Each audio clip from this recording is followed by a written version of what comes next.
Shut up and sit down.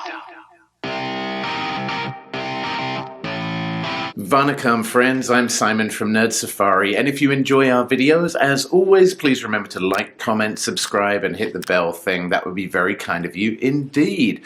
And as some of you know, I've been lucky enough tonight to go to the New York premiere of KGF Chapter 2. KGF was the first movie we ever checked out on our YouTube channel from India around 2 years ago. It kind of blows my mind, the journey we've been on, waiting for this movie to release. So this is our no spoiler review of KGF Chapter 2. There will be no spoilers in this review beyond a few things that you've already seen in the teaser and the trailer. Now, for those of you who missed the phenomenon that is KGF, it's a Kannada-language movie series, a two-part movie series coming from Sandalwood, and stars the incredible rocking star Yash, as well as Bollywood legend Sanjay Dutt. It tells the story of Rocky, who is a young boy growing up in poverty in gangs on the streets of Bombay. He was born to a mother who sadly died of cancer, and on her deathbed, she asked him to go and become a wealthy man so that he would not die in poverty in the same way that she did, and he took that mission to heart in a big way. And KGF Chapter 1 ends on a huge cliffhanger with Rocky beheading Garuda, the boss of the Kolar goldfields, and Garuda's army led by Vanaram surrounding Rocky, and the movie ended at that point, and we had to wait 2 or 3 years until we got Chapter 2. So if you're wondering how does Chapter 2 compare to Chapter 1, well, if you liked Chapter 1, you are in luck, because everything that I loved about the first movie was just dialed up to 11 in Chapter 2. And now that we know the characters themselves, we just get straight into the action from the first moment of KGF Chapter 2, and everything is bigger. The Kolar goldfield itself is bigger, the armies are bigger, the threat level, the love story, everything is bigger in this movie. And not to mention, we get our first ever KGF car chase featuring my favorite car of all time, the Ford Mustang. And forget about the Batmobile with the miserable Batman in it. This car is the only vehicle that is as tough and as brooding and as badass as Rocky himself. The car chase is amazing in this movie. And of course, there is a lot of fighting and a lot of violence. And just like the first movie, they use some really clever slow motion.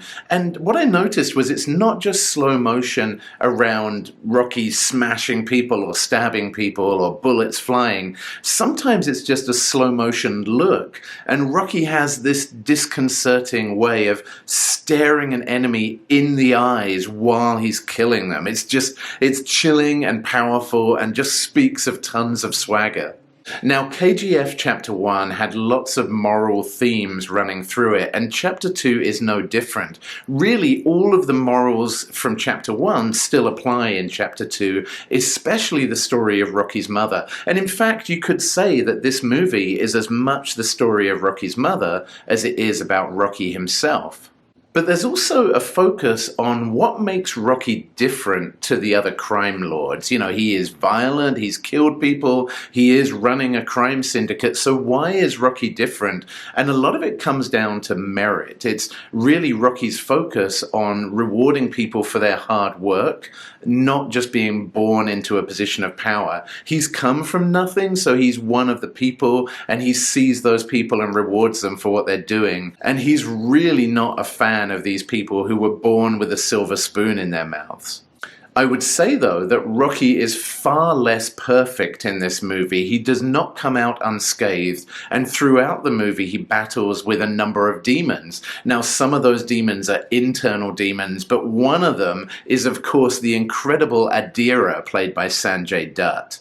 And if you're wondering about that character, oh my goodness. I mean, first of all, Sanjay Dutt is a Bollywood legend, but then he's playing this character who was obsessed with Vikings. He literally wears armor and carries a sword and has braided hair and tattoos on his head. He looks terrifying, but he is also a terrifying person on the inside. He's devoted the last 20 or 30 years of his life to building up the Kalar goldfield, and there is no way that he's going to let this upstart Rocky take it away from him.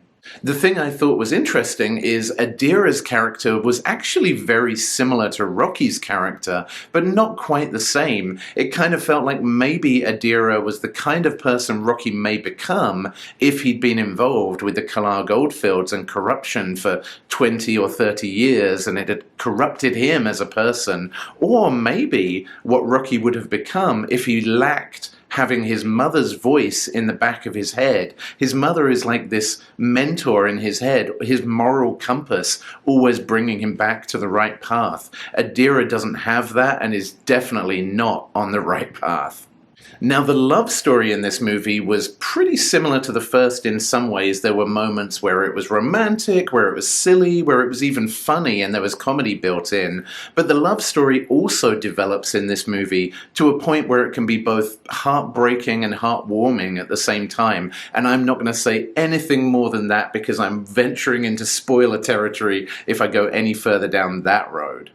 Now, we've reacted to all of the songs from this movie so far that have been released, and to me, I think Tufan is still one of my favorite songs, and in the movie, it's introduced by one of my favorite characters from KGF Chapter 1. Again, no spoilers, but the character introduction of Tufan as a song is incredible, and just the power of it and the swagger is great.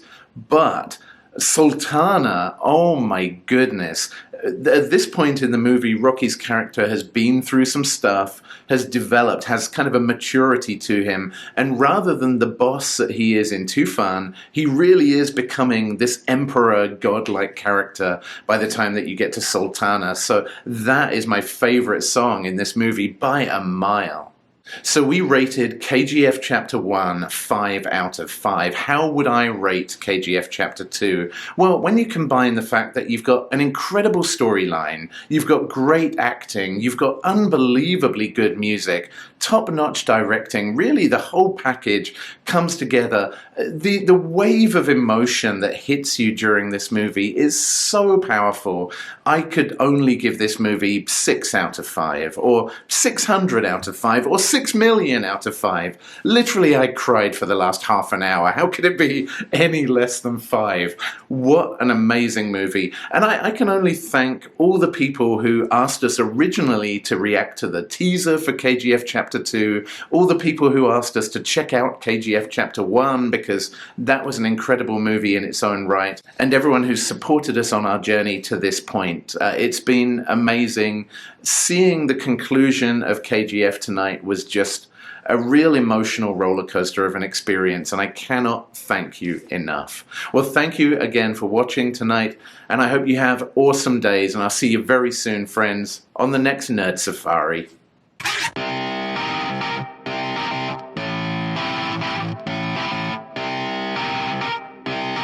Shut up and sit down.